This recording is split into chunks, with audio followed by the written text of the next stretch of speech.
Good morning student, this is chapter third an empire across 3 continents. और जो आज का हमारा जो लेक्चर है वो है लेट एंटीक्विटी। देखिए, जनरली ये जो चैप्टर है अब आ चुका है अपने एंड की ओर।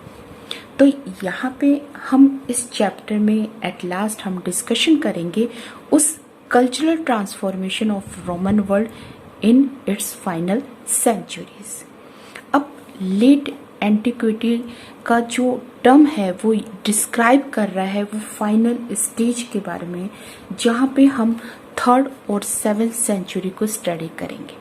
इट मीन्स 4 to 7 सेंचुरी के बीच में इस रोमन एम्पायर में क्या हुआ वो हम यहाँ पे डिस्कशन करेंगे। कैसे ये रोमन एम्पायर जो है वो अपने शिखर पर पहुँचता है और फिर वो धीरे धीरे होके जो है डिक्लाइन होना शुरू हो जाता है। तो यहाँ पे जो डिस्क्राइब ये जो लेट एंटिक्विटी जो वर्ड है वो डिस्क्राइब कर रही है the final fascinating period of the evolution and breakup of the Roman Empire and the refers broadly to the 4th to the 7th century। लेकिन 4th सेंचुरी अपने आप में एक हम बोल सकते हैं बहुत ही उथल पुथल वाला जो है समय है, जिसमें बहुत सारे कल्चरल और इकोनॉमिक चेंजेस हुए थे। तो यहाँ पे हम वहाँ की कल्चरल लाइफ के बारे में जाने तो देखिए कि वहाँ पे पहले क्या था कि कल्चरल लाइफ में हम रिलीजन के बारे में आते हैं।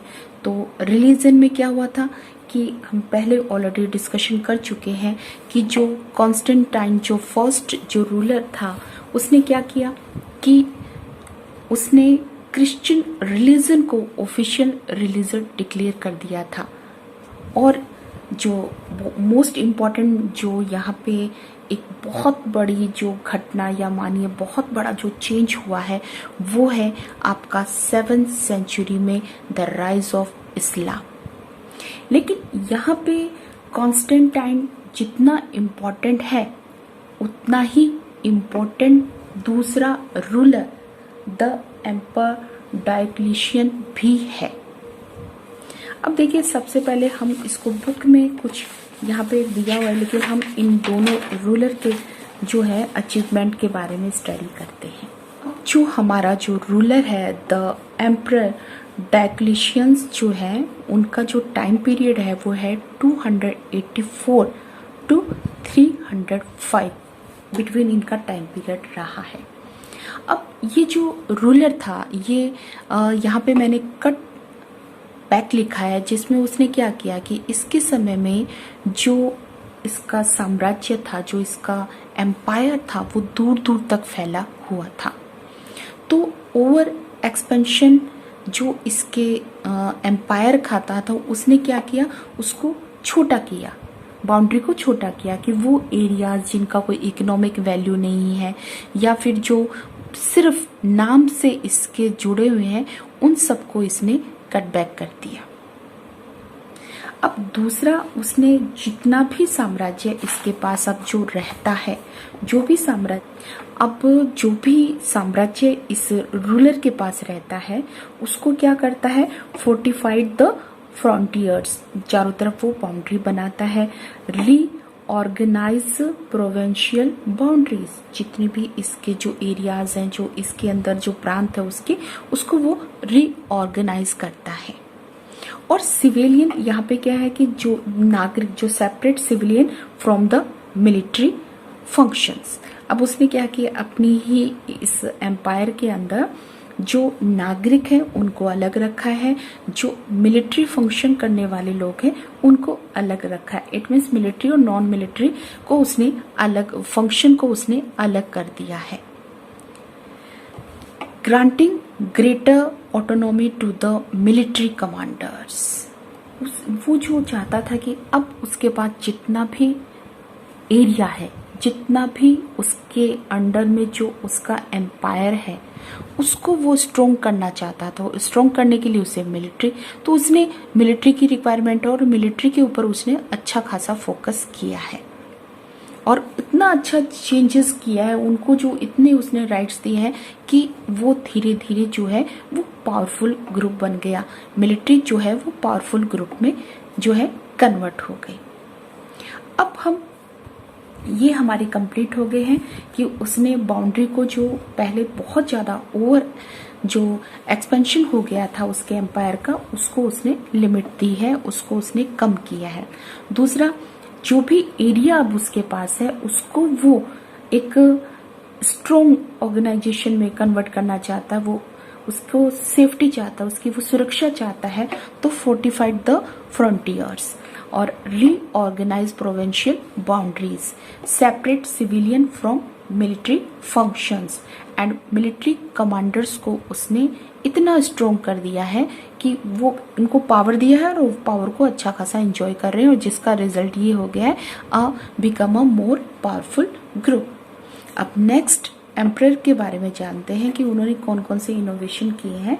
The name of the emperor is Constantine, जो कि क्या है कि जो करेंसी के रिलेटेड है तो हमने उनको पहले ही डिस्कशन कर चुके हैं कि उसने जो क्या है कि उस समय स्पेन की जो माइन थी उसमें सिल्वर जो है वो कम हो गया था, तो पहले सिल्वर कॉइन चलाए जा रहे थे, तो उसका जो मोस्ट इम्पॉर्टेंट वर्क है वो है मॉनेटरी सिस्टम। इस मॉनेटरी सिस्टम का मतलब हो गया करेंसी से रिलेटेड उसने क्या चेंज किया है, तो सोलिडस उसका मोस्ट इम्पॉर्टेंट चेंज है। सोलिडस जो है कि गोल्ड का कॉइन होता था, और a pure gold coin, a coin of 4.5 gram of gold का ये कॉइन होता था, और इस कॉइन को चलाने वाला था कॉन्स्टेंटाइन फर्स्ट। और रीजन क्या था उसके पीछे कि स्पेन की जो माइंस थी उसने सिल्वर जो है वहां पे कमी आ गई थी, तो उसने क्या है गोल्ड के कॉइन चला दिए। तो ये उसका एक मॉनेटरी सिस्टम है जो इसमें उसने चेंज किया था। ओके, और दूसरा जो यहाँ पे है कि रोमन एम्पायर के बारे में यहाँ पे बताया हुआ है कि उस समय जो इसने ये कॉइन वगैरह चलाए हैं बहुत अच्छे से ये मैन्युफैक्चर किए जाते थे, और प्लस सर्कुलेशन भी इनका बहुत अच्छा था। Circulation run into the millions, बहुत ज्यादा मात्रा में ये सर्कुलेट होते थे। The other area of innovation was the creation of a second capital eight Constantinople. It is not a new, because हम ऑलरेडी इसके बारे में 10th में इसके बारे में स्टडी किया था, ट्रीटी ऑफ कॉन्स्टेंटिनोपल। अब मॉडर्न टाइम में ये टर्की के अंदर है और इसे इस्लाम्बुल के नाम से जाना जाता है, और पहले इसे बाइजेंटाइन के नाम से जाना जाता था। अब ये कैसी है, देखिए यहाँ पे ये जो कैपिटल उसने बनाई थी उसको 3 साइड से इसकी जो बाउंड्री है वो वाटर से सराउंडेड है। ओके, तो ये पेनिसुलर पार्ट है। ये जो उसने न्यू कैपिटल जो बनाई है, तो न्यू कैपिटल जब बनाते हैं तो उसे सीनेट की रिक्वायरमेंट होती है, तो न्यू कैपिटल में वर्क भी किया जाएगा और वर्क रिगार्डिंग सीनेट की रिक्वायरमेंट है। The 4th century was a period of a rapid expansion of the governing classes. It means senate की रिक्वायरमेंट है तो हमें गवर्निंग क्लास की भी रिक्वायरमेंट पड़ेगी, बहुत सारे ऑफिशियल की रिक्वायरमेंट होगी जो वर्क के रिगार्डिंग है। अब यहाँ पे एक स्टेबिलिटी हमें देखने को मिलती है, वो स्टेबिलिटी है यहाँ पे मॉनेटरी सिस्टम में। उसने जो सिल्वर से जो है कॉइन किसमें चला दी है, गोल्ड के कॉइन उसने चला दिए। इकोनॉमिक ग्रोथ, तो फर्स्ट है मॉनेटरी स्टेबिलिटी। इट मीन्स वहां पे जो करेंसी है वो पूरी तरह से सेट हो चुकी है, पहले सिल्वर से बदलकर गोल्ड में हो गई है, और बार बार उस करेंसी में किसी तरह का चेंज नहीं हो रहा। इट मीन्स मॉनेटरी स्टेबिलिटी वहां पे है। एक्सपेंडिंग पॉपुलेशन जो है कंटिन्यूटी के साथ ग्रोथ पे है वहां पे। तो ये दोनों चीज जो है, ये दोनों पॉइंट है कि किसी भी कंट्री में जब ऐसा होता है तो इकोनॉमिक ग्रोथ वहां पे हम बोल सकते हैं कि ये दोनों पॉइंट इकोनॉमिक ग्रोथ को बताते हैं। अब हम रूरल पार्ट में चलते हैं कि ऐसा नहीं है कि विलेज एरिया के अंदर लोग इन्वेस्टमेंट नहीं करते हैं क्या, यहाँ पे रूरल एरिया में भी इन्वेस्टमेंट लोगों के द्वारा किया गया है, और इन सब का पता हमें आर्कोलॉजिस्ट के थ्रू चलता है। टेक्नोलॉजी वहाँ पे यूज़ की जाती थी और साथ लॉन्ग डिस्टेंस ट्रेड भी वहाँ पे होता था, वो भी स्पेशली ईस्ट पार्ट की तरफ। इट मीन्स रोमन एम्पायर से ईस्ट पार्ट की तरफ वहाँ पे ट्रेड होता था। ये कुल मिला के हम बोल सकते हैं कि वहाँ पर जो ग्रोथ है वो बहुत अच्छी है, इकोनॉमिक ग्रोथ जो है वो बहुत अच्छी है। यहाँ पे हम विलेज की बात कर रहे हैं कि लोग विलेज में भी इन्वेस्ट करने को तैयार थे। जैसे कि आपके ऑयल मिल हो गया, ऑलिव ऑयल हो गया, आपके ग्लास की जो फैक्ट्रीज वगैरह ये हो गई, स्क्रू की जो प्रेसेस वगैरह जो है, इन सब में भी जो है वर्क किया जाता था, जो कि टेक्नोलॉजी को बताता है। और long distance trade, it means trade जो है वो लिमिटेड एरिया में नहीं होता था, दूर दूर तक ट्रेड किया जाता था। तो ये सारी चीज़ें जो है वो क्या बताती है कि strong urban prosperity. It means urban area जो है वो प्रॉस्पेरिटी के साथ था, बहुत ज़्यादा उसमें समृद्धि थी, लोगों के पास पैसा था। और उसका रिजल्ट क्या है? New form of architecture and luxury item जो होते हैं, लोग शान शौकत वाला जीवन वहाँ पे जीते थे क्योंकि पैसा था।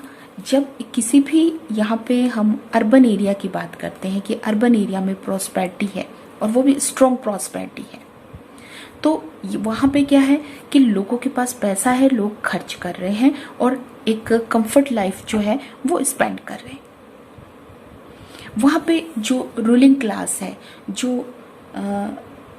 एम्पायर जो है वहाँ का, वहाँ पे जो वहाँ की रूलिंग क्लास है, वहाँ पे क्या है कि लोग वेल्दियर हैं, बहुत पैसे वाले हैं, पावरफुल है, जैसा कि पहले के कंपैरिजन में वो अब ज़्यादा कंफर्ट लाइफ जी रहे हैं। यहाँ पे एक एग्जाम्पल हमें इजिप्ट का दिया गया है कि इजिप्ट में जो जितनी भी वहाँ पे पेपरीज जो है जो सरवाइव की थी लेट सेंचुरी में, वो हमें बताती हैं कि यहाँ पे जो सोसाइटी में पैसे का जो है वो एक तो गोल्ड चल रहा था वहाँ पे और लेन देन बहुत अच्छा था, बहुत अच्छे से सब कुछ वहाँ पे चल रहा था। अब इजिप्ट का एग्जाम्पल हमें बताता है कि टैक्स के मामले में 2.5 मिलियन सॉलिडी, इट मीन्स जो आपका कॉइन, गोल्ड के जो कॉइन थे वो 2.5 मिलियन जो है अ ईयर, एक साल में टैक्स के रूप में आता था। इट मीन्स 25 लाख जो कॉइन है वो टैक्स के रूप में दिए जाते थे और रफली जो है वो 35,000 स्पॉन्स ऑफ गोल्ड हुआ करता था।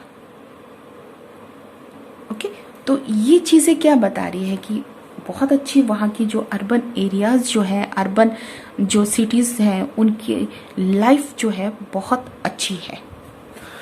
वास्तव में जो large part of near eastern countryside for more developed and densely settle in the 5th and 6th century then they would be even in the 20th century।